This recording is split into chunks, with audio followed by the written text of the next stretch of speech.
목사님 설교 구독, 좋아요 눌러주세요. 목사님 설교 구독, 좋아요 눌러주세요. 목사님 설교 구독, 좋아요 눌러주세요. 목사님 설교 구독, 좋아요 눌러주세요. 감사합니다. 하나님의 말씀 봅니다. 하나님의 말씀은 베드로 후서 2장 1절부터 11절, 신약성경 384쪽, 385쪽에 있습니다.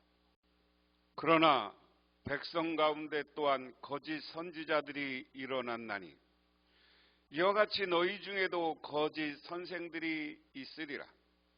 그들은 멸망하게 할 이단을 가만히 끌어들여 자기들을 사신 주를 부인하고 임박한 멸망을 스스로 취하는 자들이라.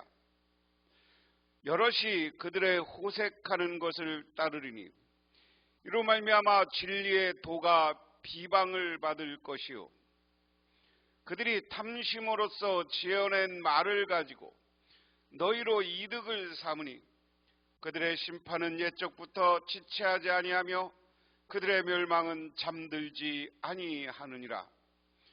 하나님이 범죄한 천사들을 용서하지 아니하시고 지옥에 던져 어두운 구덩이에 두어 심판 때까지 지키게 하셨으며 옛 세상을 용서하지 아니하시고 오직 의를 전파하는 노아와 그 7 식구를 보존하시고 경건하지 아니한 자들의 세상에 홍수를 내리셨으며 소돔과 고모라 성을 멸망하기로 정하여 재가 되게 하사 후세에 경건하지 아니할 자들에게 본을 삼으셨으며 무법한 자들의 음란한 행실로 말미암아 고통을 당하는 의로운 놋을 건지셨으니 이는 이 의인이 그들 중에 거하여 날마다 저 불법한 행실을 보고 들으므로 그 의로운 심령이 상함이라.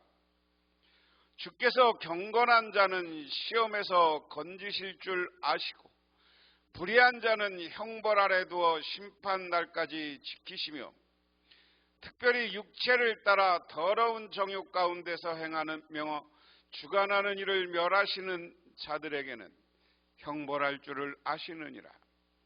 이들은 당돌하고 자긍하며 떨어지지 않고 영광이 있는 자들을 비방하거니와 더 큰 힘과 능력을 가진 천사들도 주 앞에서 그들을 거슬러 비방하고 고발하지 아니하느니라.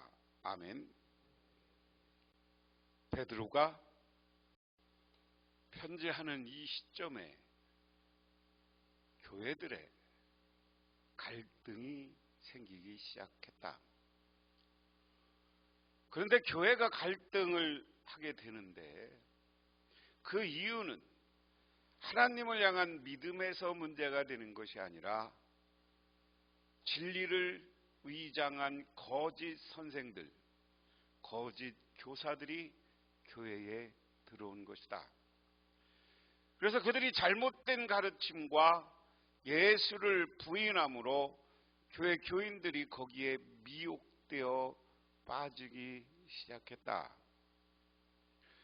오늘 베드로는 그런 교회 모습을 보면서 그렇게 거짓 선생을 따르는 사람들은 하나님의 심판이 있다는 경고고요, 경건한 선생을 따라 경건한 신앙을 가진 사람들은 하나님이 보호해주고 지켜준다. 그러면서 오늘 말씀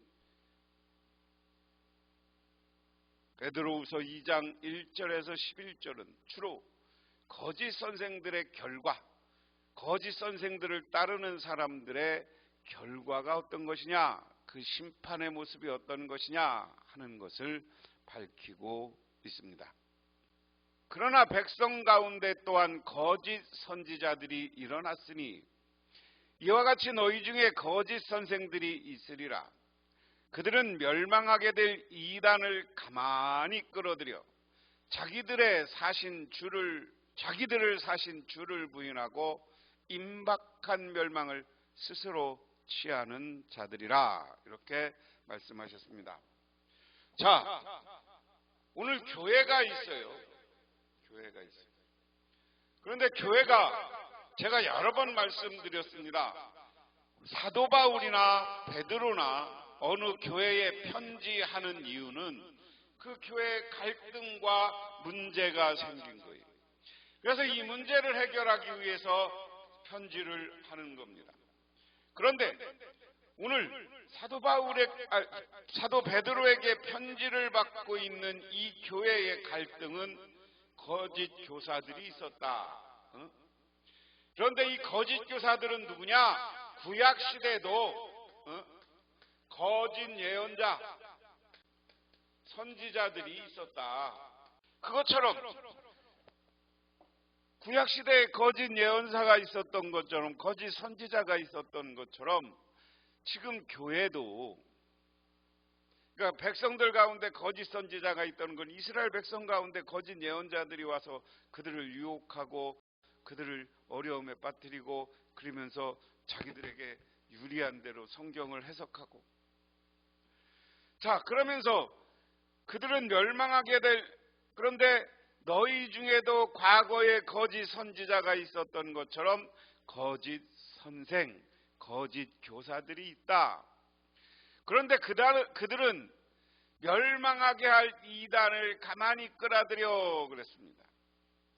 그러니까 베드로 시대에 예수를 빙자한 여러 가지 이단과 사이비가 있었던 것이죠. 오늘날도 여러 가지 이단과 사이비들이 있어요. 그래서 이단을 가만히 끌어들여서 자기 사신주를 부인하고 그랬습니다. 자, 오늘 말씀을 기준으로 해서 오늘날도 이단이 있는데 이단의 구분법이에요. 거짓 선생은 이단이다. 이단의 가르침을 끌었다. 근데 이단은 뭐라고 그랬어요? 자기들을 사신 주를 부인한다. 주를 부인한다는 것은 주가 누구예요? 예수를 부인한다는 거예요. 예수님이 그리스도인 것을 부인한다는 거예요. 그래서 이 시대를 살아가는 우리들도 분명히 합니다. 예수를 부인하는 사람, 예수를 그리스도로 부인하는 사람들은 이단이고 사입입니다. 오늘날 대부분 이단들은 왜 이단이라고 그래요?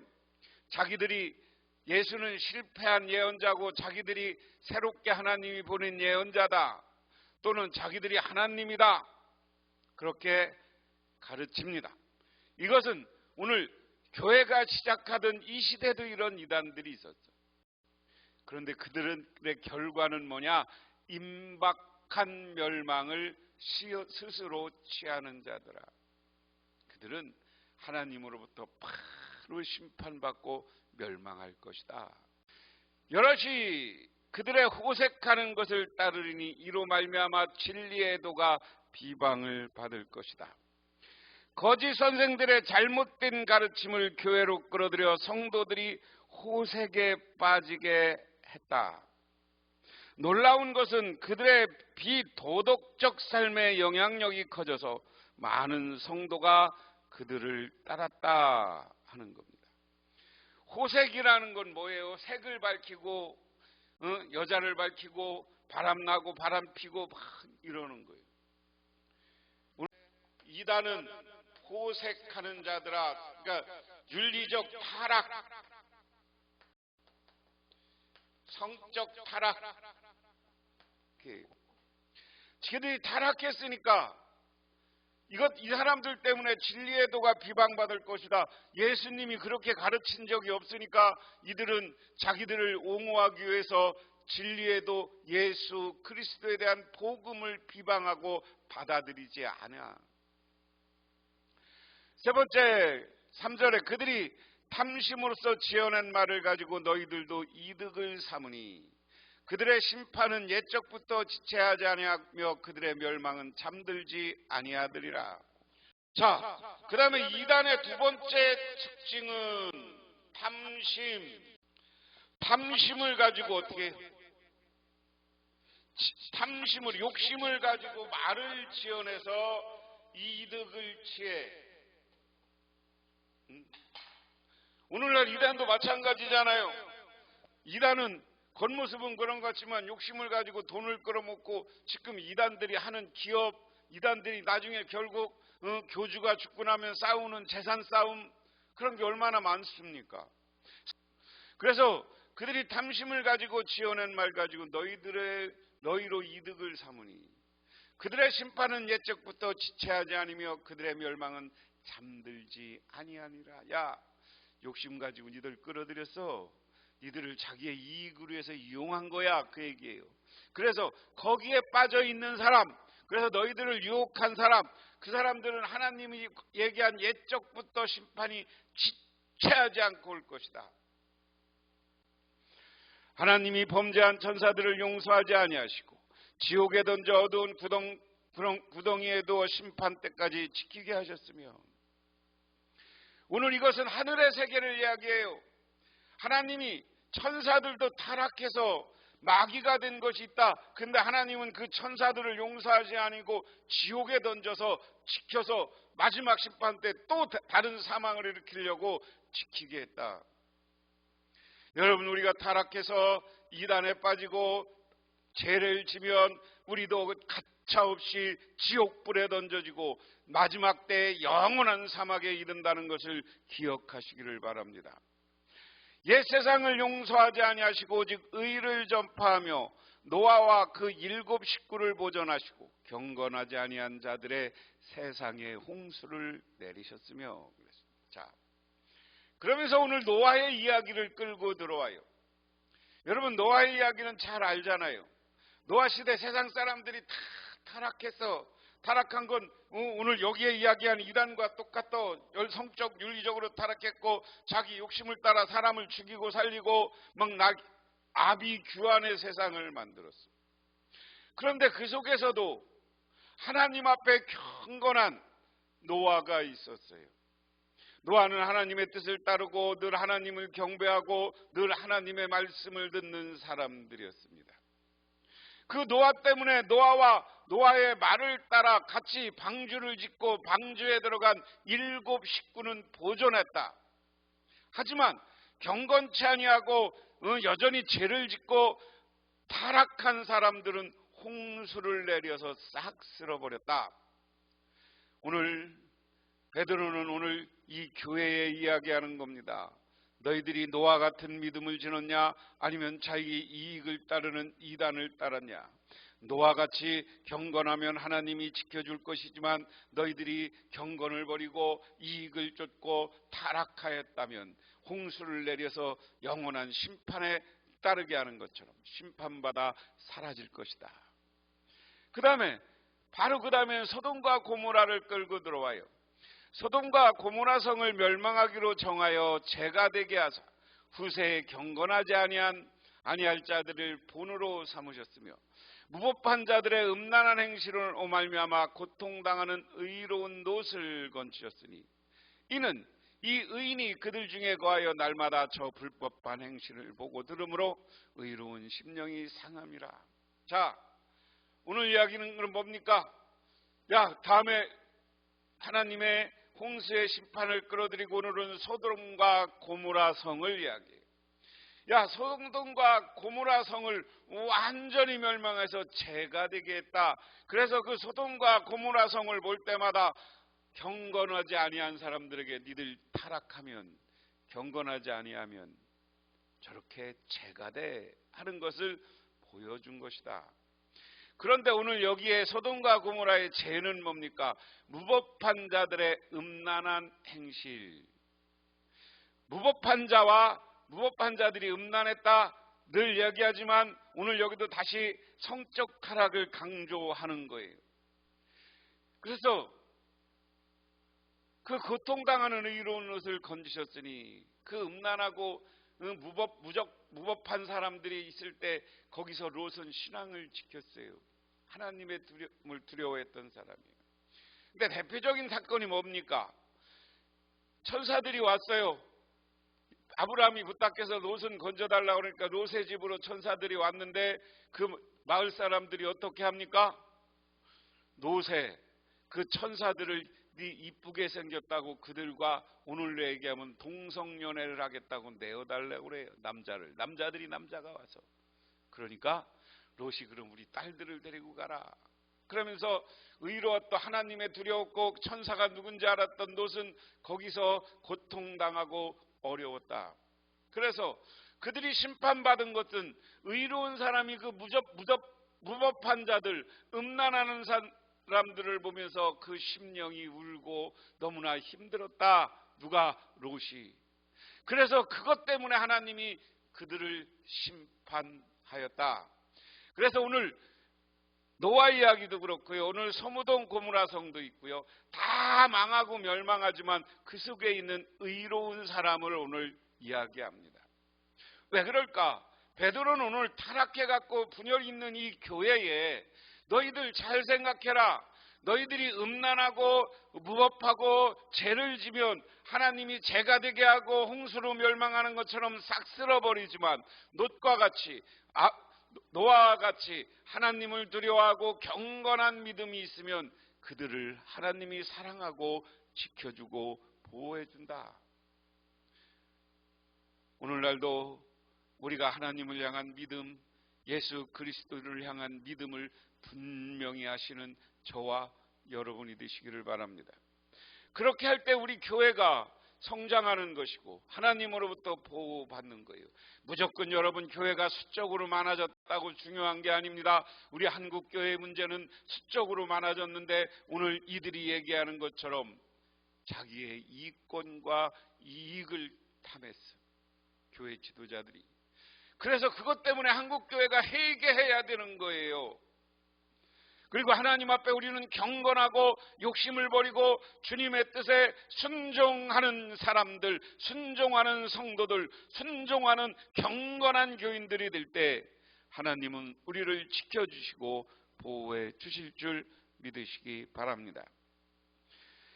그 다음에 9절에 주께서 경건한 자는 시험에서 건지실 줄 아시고 불의한 자는 형벌 아래 두어 심판의 날까지 지키시며.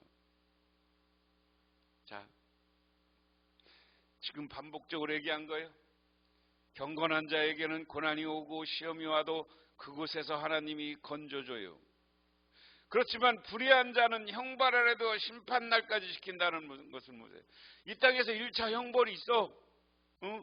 지옥에 던져져서, 근데 지옥에 던져진 것도 마지막 심판 때는 더 확실한 죄 다시로 걸으면 하나님의 심판과 사망이 이를 것이라는 거예요. 정욕과 교만, 특별히 육체에 따라 더러운 정욕 가운데 행하며 주관하신 이를 멸망하는 자에는 형벌할 줄 아시느니라. 이들은 당돌하고 자긍하며 떨어지지 않고 영광 있는 자를 비방하느니와 더 큰 힘과 능력을 가진 천사들도 주 앞에서 그들을 거슬러 비방하고 하는 고발을 하지 않으니라. 교회 안에 그리고 욕심 부리고 이단들이 난리를 쳐요. 그러니까 이들 세력이 커지니까 그들에 대해서 뭐라고 안 해. 근데 이들이 이렇게 된 것은 오늘 베드로는 타락한 천사들과 함께 그렇게 돼 있다. 그러니까 천사들도 하나님 앞에 가서 타락한 저들을 고발하지 않고 이야기하지 않아. 그냥 숨겨줘. 그러니까 문제는 뭡니까? 저렇게 타락하지만 하나님이 모르는 게 아니에요. 결론은 때가 되면 하나님이 저 타락한 사람들을 다 심판하고 그 타락한 천사들까지 심판하고 영원한 사망에 이르게 한다는 사실을 기억하시기를 바랍니다. 오늘 거짓 선생들에 대한 이해, 그리스도인의 싸움, 오늘 베드로후서 2장 1절에서 22절 말씀입니다. 그런데 오늘 봉독한 2장 1절에서 10절까지 말씀은 베드로는 거짓 선생들의 오류를 폭로하며 역사적 심판의 예를 든다. 예수 그리스도의 사역과 인격과 가르침에 흠집을 내거나 공격을 하는 자들은 거짓 교사임에 틀림없다. 결론적으로 말씀드립니다. 거짓 선생, 거짓 교사들이 교회에 들어와서 예수를 부인하는 자들, 이단들이 교회에 들어와서 예수를 비방하고 진리를 비방하고 그것을 따라 자기 따르는 사람들을 통해서 자기의 이익과 욕심을 채운다. 그리고 이 거짓 교사들은 욕심을 채우는 것뿐만 아니라 성적으로 윤리적으로 타락한 사람들이다. 하지만 그 속에서도 우리는 경건한 선생이 되고 경건한 사람이 되어서 타락한 세상 속에서도 믿음을 지킬 때 하나님은 경건한 사람들을 지켜주시고 보호해 주신다. 그러므로 우리는 경건한 선생들을 따라서 경건한 신앙인이 되시기를 주님의 이름으로 축원합니다. 왜냐하면 경건하지 않은 거짓 교사들을 따르고 타락한 이들은 노아 시대의 홍수의 멸망이 있었던 것처럼, 그리고 소돔과 고모라가 멸망한 것처럼 멸망하고 영원히 파멸하고 영원한 사망에 이르고 지옥불에 던져주시는 것이기 때문에 그렇습니다. 기도하겠습니다. 하나님 아버지 고맙습니다. 오늘도 저희들 주님께 나와 기도하며 간구드립니다. 저희들 거짓 선생과 이단을 따르는 자들이 아니라 하나님을 따르는 예수 그리스도를 믿고 진리를 따르며 경건한 신앙인이 되어서 영원토록 하나님으로부터 보호받게 하옵소서. 예수님 이름 받들어 기도드리옵나이다. 아멘.